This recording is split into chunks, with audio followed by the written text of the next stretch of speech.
Kaibigan, magbabaklas tayo ng ating telescopic at magpapalit tayo ng oil cell. So maraming nagreklamo na bitin daw ang video natin ito. Full video natin ito para mas matutunan ninyo. Baklasin muna natin.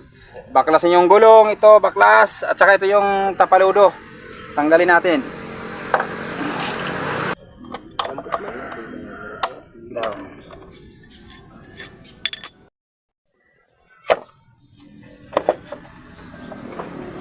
Video ako din ako.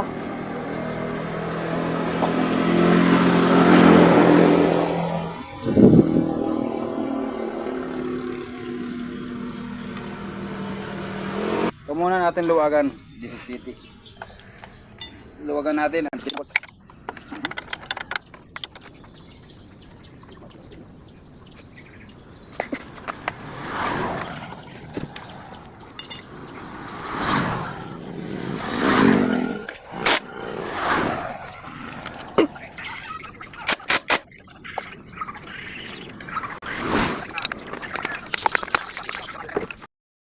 Kapag natanggal nyo na yan, huwag nyo muna itong buksan.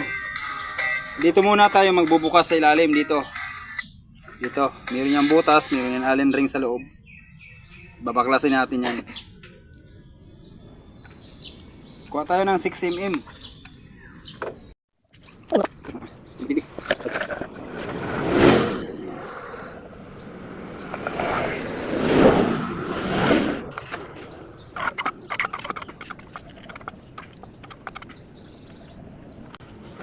Ano terus na?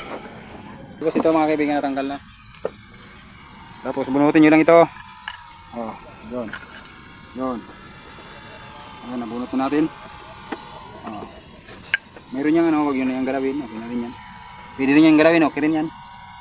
Okay, tapos paklas na tayo ng oil cell. Kung ito paligod rin. Kapiyak siguro ba?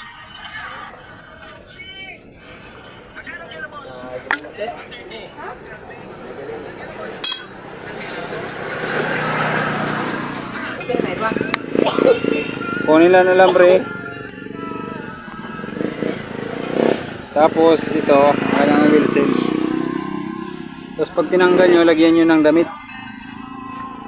Para lili magano.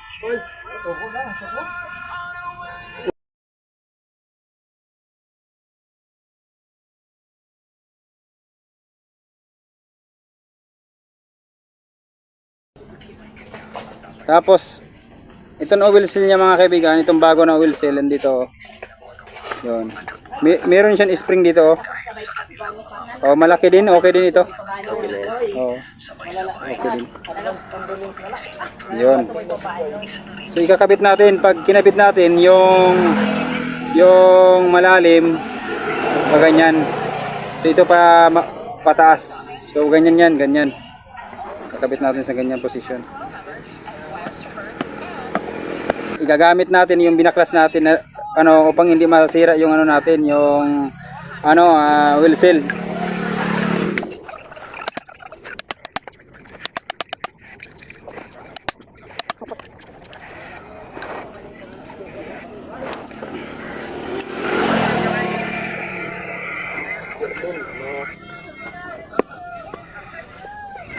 So, pumuyo ka na, gusto.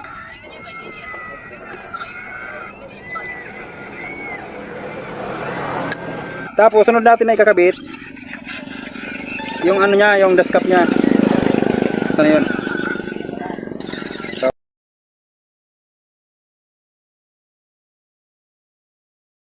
Kabit na natin, tapos yung natin na ikakabit na natin yung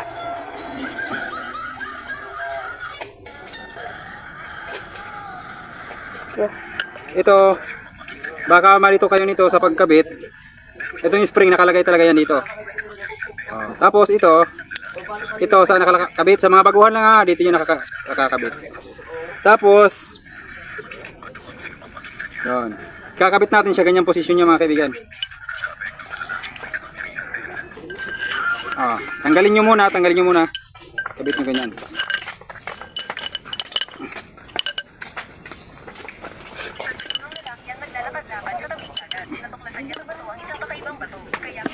Yun.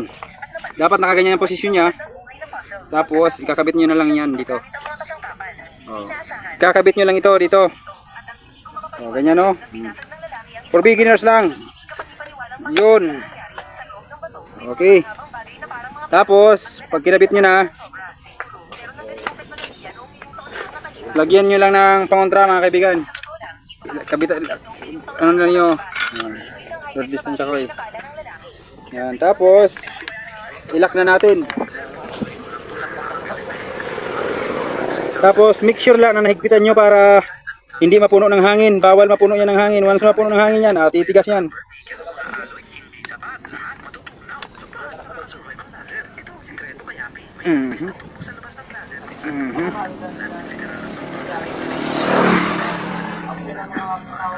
Yun. Yun, higpitan na natin. Punutin nyo na lang. Yun. Tapos, kakabit na natin ang kanyang spring. Ito ang kanyang spring. Kakabit na natin. Ganyan lang.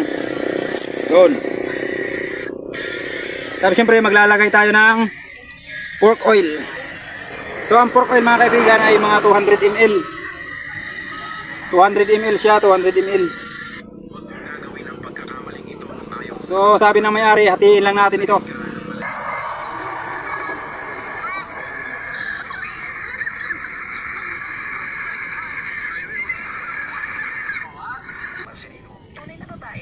Ano ba? Ano na? Ako na pa. 100 ml. Tapos kapag kinabit, ang laki ang yan.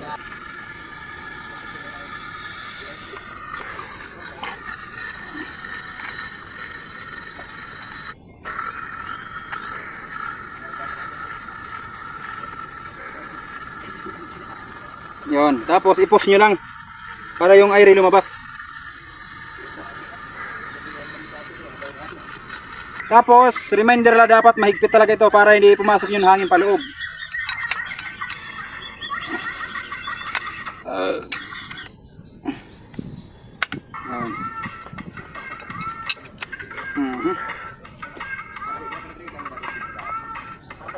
Ano dito kayo? Yun. So, ganun lang mga kaibigan sa pagkabit ng ating oil cell. Maraming salamat sa pagsuporta. Thank you.